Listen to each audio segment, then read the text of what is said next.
Je vais être témoin au milieu de ma génération, annoncer ta parole, éclairer le peuple qui te cherche, témoigner de ton amour à tout ce monde découragé, apporter ta guérison, Seigneur, tous les cœurs qui sont blessés, redire au monde que tu es bon, Seigneur. Bien-aimés, je vous salue dans le nom puissant de notre Seigneur Jésus-Christ, ce nom qui a été élevé au-dessus de tout nom, de toute autorité, n'est-ce pas, de toute, comment je vais dire, de toute principauté, ce nom qui nous a été donné, n'est-ce pas, pour que devant ce nom, que tout esprit, n'est-ce pas, confesse qu'il est le Seigneur et que tout genou fléchisse. Alors, moi, je fléchis devant l'autorité du nom de Jésus-Christ qui nous permet, n'est-ce pas, de nous tenir devant le Seigneur, d'avoir accès à son trône de grâce et de miséricorde. Alors aujourd'hui encore, c'est vraiment pour moi une grande joie de vous partager la parole de Dieu. Comme toujours, nous avons pris un engagement que cette année, nous allons vraiment creuser en profondeur de notre foi, de notre relation avec Dieu, en profondeur de notre façon de vivre dans le monde, particulièrement en ce temps qui sont les derniers. Nous avons besoin vraiment d'être solides, enracinés dans notre foi, aller dans le profondeur, dans le hauteur, la largeur, la longueur, n'est-ce pas, pour que nous puissions vraiment vivre notre foi, donc comme je peux dire, des colonnes bien plantées, comme des rochers, n'est-ce pas. Alors, pour cela, nous avons besoin d'être alimentés par la parole de Dieu, parce que cette parole est utile pour nous instruire, elle est utile pour nous corriger, utile aussi pour nous équiper, n'est-ce pas? Alors donc, merci pour votre fidélité à cette parole que nous partageons semaine après semaine. Merci à vous tous qui vous faites missionnaires de Capsule 30, la parole, car nous savons que vraiment, grâce à vous, les gens qui s'ajoutent encore, le nombre augmente. Alors soyez bénis là où vous êtes, que le Seigneur se souvienne de vous.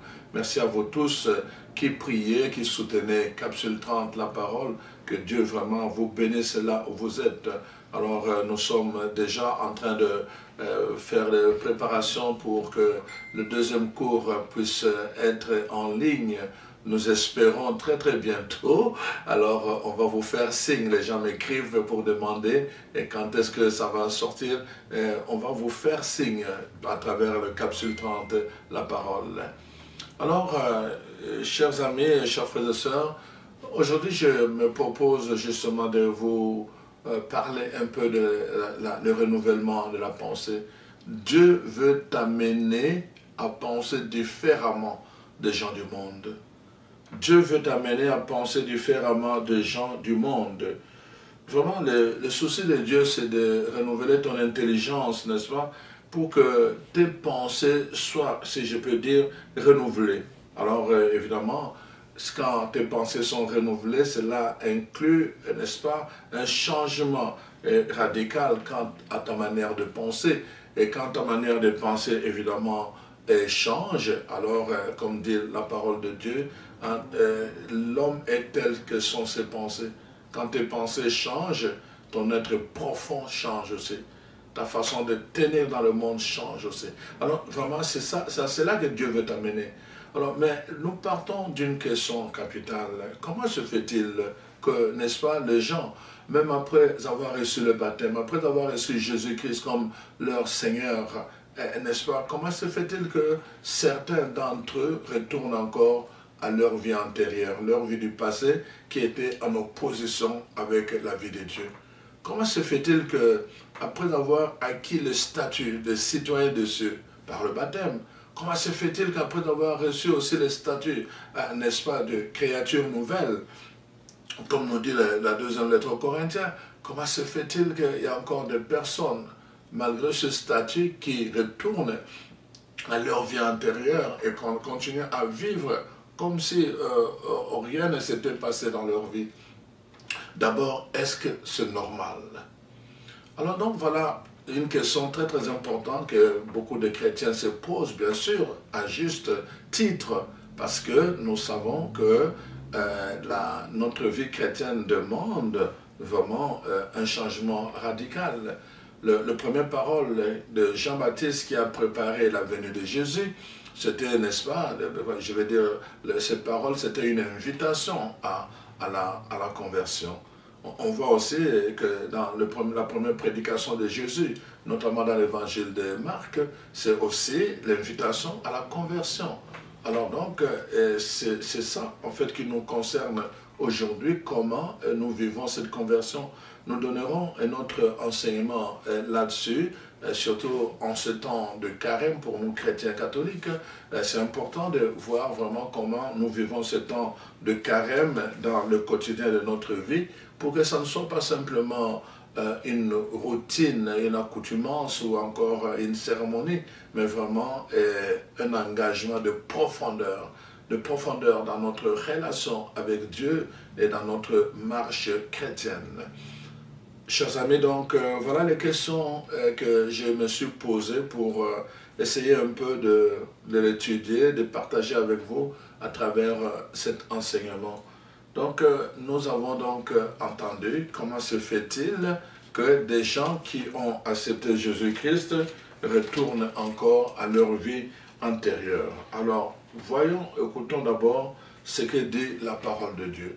Dans sa lettre aux Éphésiens, donc Paul écrit ceci au chapitre 4, à partir du verset 20.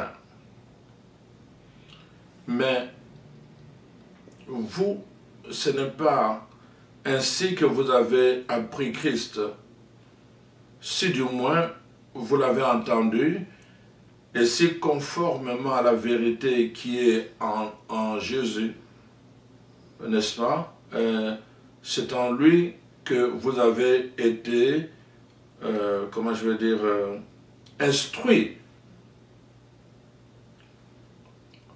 C'est en lui que vous avez été instruit, n'est-ce pas, et à vous dépouiller eu égard à votre vie passée du vieil homme qui se corrompt par des convoitises trompeuses, à être renouvelé dans l'esprit de votre intelligence et à revêtir l'homme nouveau, créé selon Dieu dans une justice et une sainteté que produit la vérité.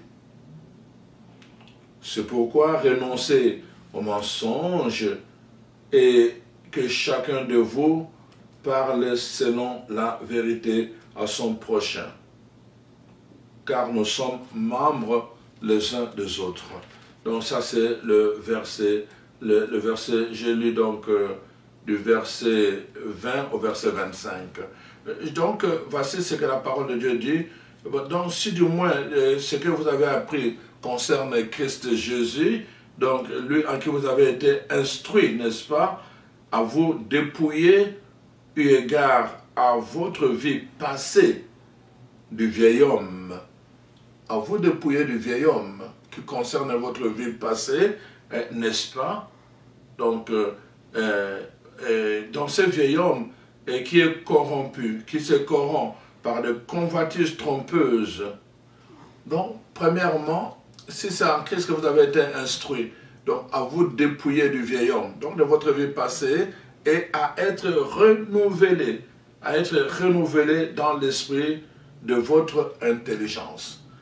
Donc dépouiller du vieil homme, et être renouvelé dans l'esprit de votre intelligence, et, n'est-ce pas, à revêtir l'homme nouveau, créé selon Dieu dans une justice et une sainteté.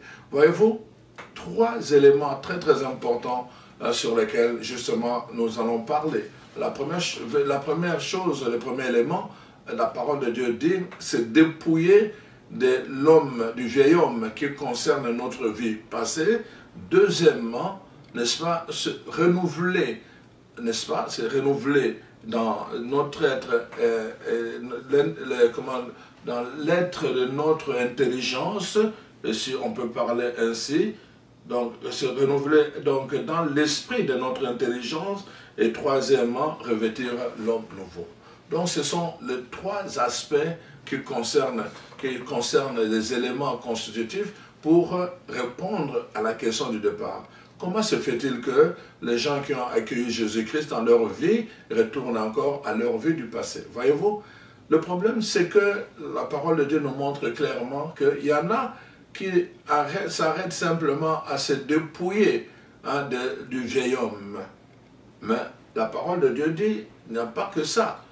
Si on s'arrête à se dépouiller du vieil homme, alors parfois, voyez-vous, quand on marche sans être renouvelé dans l'esprit de notre intelligence, nous serons encore tentés à retourner à la vie du passé.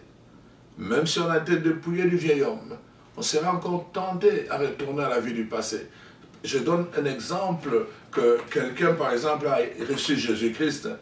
Pendant qu'il l'a reçu, il travaillait, mais à cause de sa foi, par exemple, on demande la corruption, ou bien on te demande à faire du faux, et tu dis non, moi je ne peux plus le faire parce que maintenant je suis chrétien. Alors on te vire du travail. Tu quittes ton travail parce que tu as voulu être vrai. Et là tu te retrouves dans le chômage. Tu te dépouilles de ton affaire, de ta vie, n'est-ce pas, antérieure, du vieil homme. Maintenant tu te retrouves dans le chômage. Les jours passent, les semaines passent, le mois passe, et tu n'arrives plus vraiment à tenir et à boucler les deux bouts du mois. Progressivement, et après finalement tu te redis, mais écoute, là je ne peux pas continuer comme ça, il faut que je fasse quelque chose. Et là, donc, comme toujours, dans de telles circonstances, l'ennemi va t'envoyer des amis qui vont penser t'apporter une solution, et t'apporter une solution, et puis tu te retrouves à quelque chose d'autre. Ça peut être par exemple un homme qui vient, que tu es une femme, te proposer quelque chose, mais moyennant le sexe, tu te dis, bon, écoute, personne ne va le savoir. Et puis là tu cèdes, évidemment, tu vois, à cause d'une difficulté, mais tu t'étais dépouillé du vieil homme. Pourquoi? Le problème c'est que tu n'as pas renouvelé l'esprit de ton intelligence et tu n'as pas revêtu l'homme nouveau. Les trois doivent aller ensemble. Et donc, c'est le plus grand problème de plusieurs personnes, c'est que leur intelligence, leur façon donc quand je parle de l'intelligence, c'est la façon de parler. Voyez-vous, le renouvellement concerne, n'est-ce pas, le penser, c'est-à-dire acquérir un nouveau style de pensée. Le renouvellement, c'est acquérir un nouveau mode de pensée. Ça concerne le renouvellement.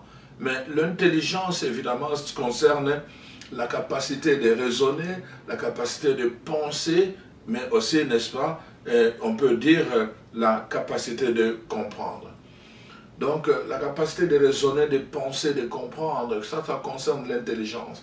Quand nous raisonnons et que nous comprenons dans les profondeurs, la Bible dit, n'est-ce pas, Jésus, dans Marc 4, 11 et 12, qu'est-ce qu'il dit? Qu'à vous, il est révélé le secret du royaume. Vous pouvez voir, regarder et voir, vous pouvez entendre et comprendre. Mais les gens du monde, eux, ils ne peuvent pas. Ils peuvent voir, regarder sans voir, ils peuvent entendre sans comprendre. Voyez-vous? Eux, ils ne peuvent pas comprendre les choses.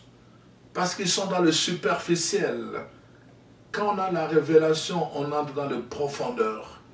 Tu comprends que le temps appartient à Dieu. Dieu est le maître des temps et des circonstances. Tu comprends qu'il y a des choses qui se préparent. Ce que tu prépares aujourd'hui, tu ne les récoltes pas aujourd'hui. Tu vas les récolter demain.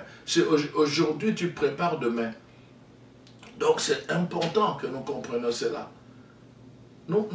Aujourd'hui, nous préparons demain. Alors, donc, le temps appartient à Dieu. Et nous savons que pendant ce temps, il est en train de faire tout concourir à notre bien. Ça, c'est quelqu'un qui a le renouvellement de l'intelligence. Donc, il a cette capacité-là, n'est-ce pas, de comprendre les choses. Il a la capacité de raisonner selon la pensée de Dieu. Et il a la capacité aussi de penser comme Dieu.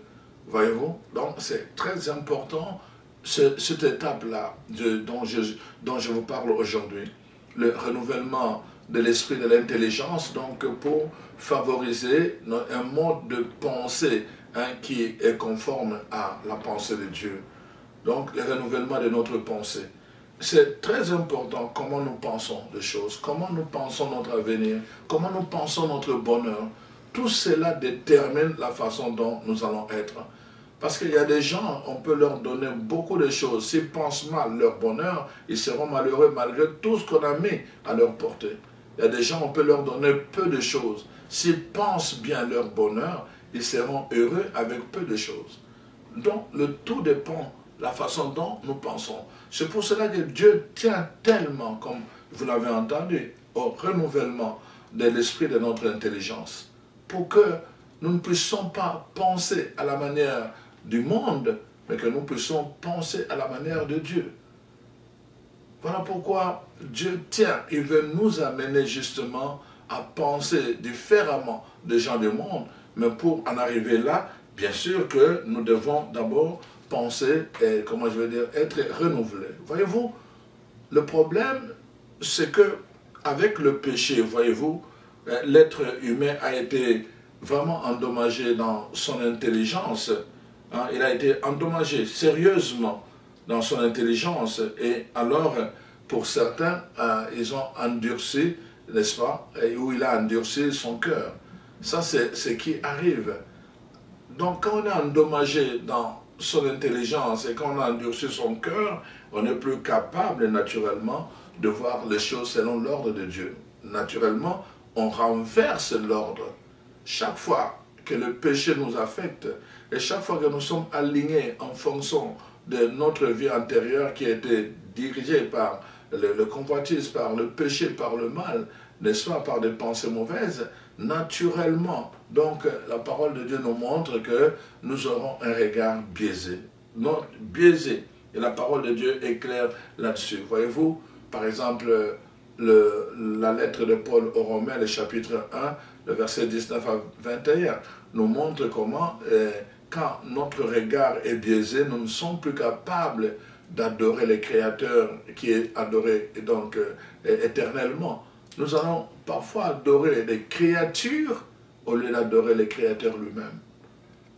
C'est ça qui est arrivé. Donc plusieurs personnes vont adorer un homme, ils vont adorer une vedette, ils vont adorer des choses qui ont été créées par la main humaine, mais ne sont pas capables d'entrer en relation avec Dieu lui-même. Et autre chose, c'est que nos rapports vont changer. C'est-à-dire que les gens vont biaiser les rapports entre eux. Donc ce qui est normal va devenir anormal, ce qui est anormal va devenir normal. Le mal va devenir bien et le bien va devenir mal. Et dans notre société d'aujourd'hui, c'est ça qu'on est en train de voir. Il y a des choses qui sont anormales et qui deviennent normales. Des choses qui sont normales qui deviennent anormales. Voyez-vous, dans certains pays, c'est pas normal de s'afficher comme chrétien. Dans certains pays, mais même ici au Canada, c'est pas normal. Tu ne vas pas dans un restaurant et tu commences à prier comme ça en public. C'est pas évident, je veux dire. Je ne dirais pas que c'est pas normal, mais c'est pas évident. C'est vraiment pas évident.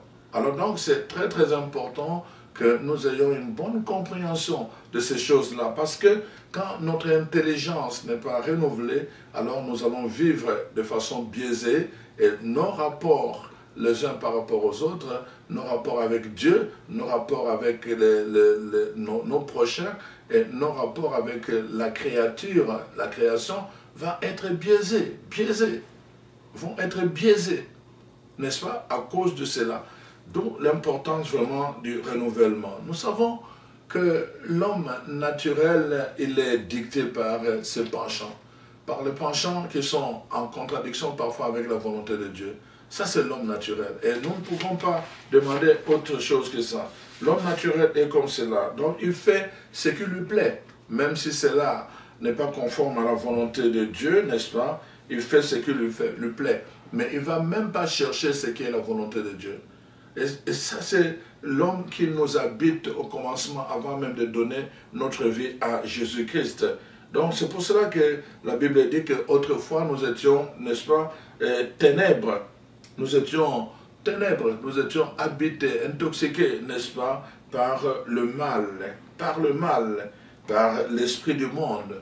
comme dirait la parole de Dieu. Nous étions habités, nous étions dictés par l'esprit du monde autrefois. Parce que, comme je vous dis encore, parce que nous étions habités par l'homme naturel en nous. Nous étions habités par, n'est-ce pas, cet homme-là qui recherche d'abord à faire plaisir à lui-même, mais qui ne cherche pas, n'est-ce pas, la volonté de Dieu. À cause de cela, voyez-vous, donc nous avons produit des fruits qui sont en contradiction avec Dieu et qui nous mettent vraiment en contre-témoignage par rapport à notre statut de chrétien, à notre statut, n'est-ce pas, d'enfant de Dieu. Donc, à chaque fois que l'homme naturel, n'est-ce pas, prend le dessus en nous, il nous positionne dans la perspective des ténèbres. Alors donc, la première chose, c'est pour cela que nous voyons que quand tout commence, n'est-ce pas, par le renouvellement de l'intelligence, commence par ce qu'on appelle la nouvelle création. Donc, à partir que nous revêtons l'homme nouveau, et donc, où notre pensée, n'est-ce pas, est renouvelée en lui-même, alors en ce moment-là, n'est-ce pas, nous devenons une créature nouvelle. C'est-à-dire que maintenant, nous alignons notre façon de penser par rapport à la volonté de Dieu. Nous cherchons la volonté de Dieu, et alors nous alignons notre façon de penser par rapport à la volonté de Dieu. Et ça, ce n'est pas quelque chose qui vient de nous. Ce n'est pas quelque chose qui vient de nous, parce que, comme dit la Bible, c'est en Christ que nous devenons une créature nouvelle. Cette œuvre est opérée par l'œuvre de la croix. C'est Jésus qui opère cette œuvre. La Bible dit, c'est lui qui a déchiré le voile pour nous donner accès, n'est-ce pas, au trône de la grâce et de la miséricorde, pour être secouru dans tous nos besoins. C'est lui qui a fait l'œuvre. La Bible nous dit, c'est Jésus qui sur la croix, n'est-ce pas, a donné sa vie et il a tout accompli pour que nous aussi, n'est-ce pas, nous puissions trouver faveur auprès de Dieu, le Père. C'est Jésus qui a fait ces choses-là. Tout ce qui était impossible à l'être humain. Parce que pendant longtemps, l'homme naturel en nous prenait le dessus. On a essayé, l'humain a essayé par des sacrifices. Dans l'Ancien Testament, on a essayé par des sacrifices de toutes sortes. On a fait des sacrifices, on a tué des bêtes, on a offert ceci, cela. On a fait monter la fumée, l'encens, n'est-ce pas, des parfums, toutes sortes de choses. Mais l'être humain est resté toujours, n'est-ce pas, prisonnier de sa condamnation. Le naturel prenait toujours le devant et le dominait. C'est ça qui fait que plusieurs personnes aujourd'hui encore, s'ils n'ont pas fait, n'est-ce pas, ce passage, comme je vous dis là, qui passe non seulement de dire qu'ils ont donné leur vie à Jésus-Christ, mais aussi de se laisser renouveler dans l'esprit de leur intelligence, comme nous dit la parole de Dieu.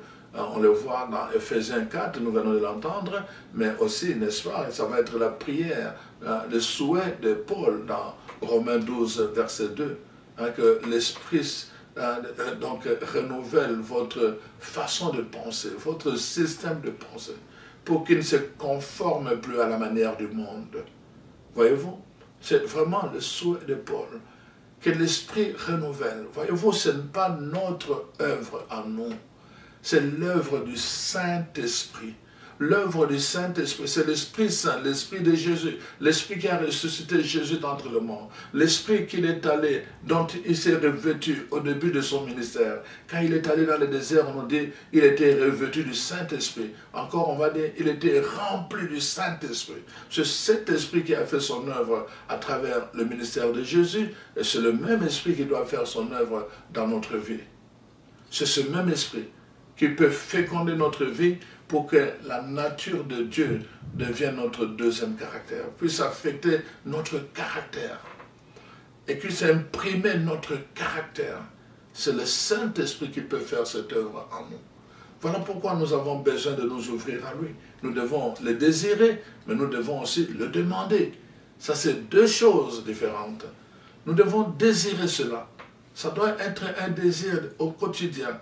Seigneur, je veux être renouvelé au plus profond de mon existence, de l'être de mon existence.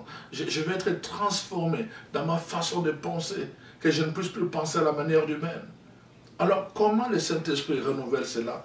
Il le fait à travers la parole de Dieu. Voyez-vous, le Saint-Esprit va faire en sorte que la parole que nous puissions entendre, il renouvelle l'intelligence, donc, et qui, par la parole, n'est-ce pas, que la parole de Dieu produit en nous, c'est une puissante transformation, n'est-ce pas, une puissante transformation par la grâce de Dieu, n'est-ce pas, et cette grâce nous métamorphose au plus profond de nous-mêmes à l'image du Christ. Donc, le Saint-Esprit, par le biais de la parole de Dieu, il féconde cette parole comme au commencement.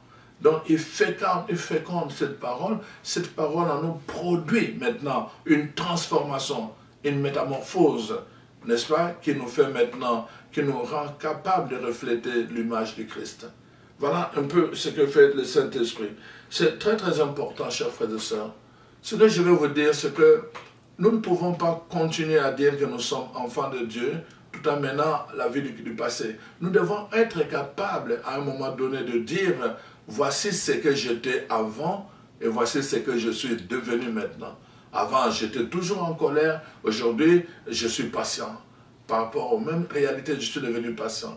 Avant, j'étais toujours, n'est-ce pas, menteur. Aujourd'hui, je vais préférer me taire plutôt que de mentir. Et j'ai choisi de dire la vérité, quel que soit ce que ça me coûte. Avant, j'étais comme ceci, n'est-ce pas? Alors donc, c'est très important qu'à un moment donné, c'est le travail que je vous demande de faire. Vraiment, prenez un temps, allez, par exemple, prenez simplement Galates, le chapitre 5, verset 19 à 20 ou à 22.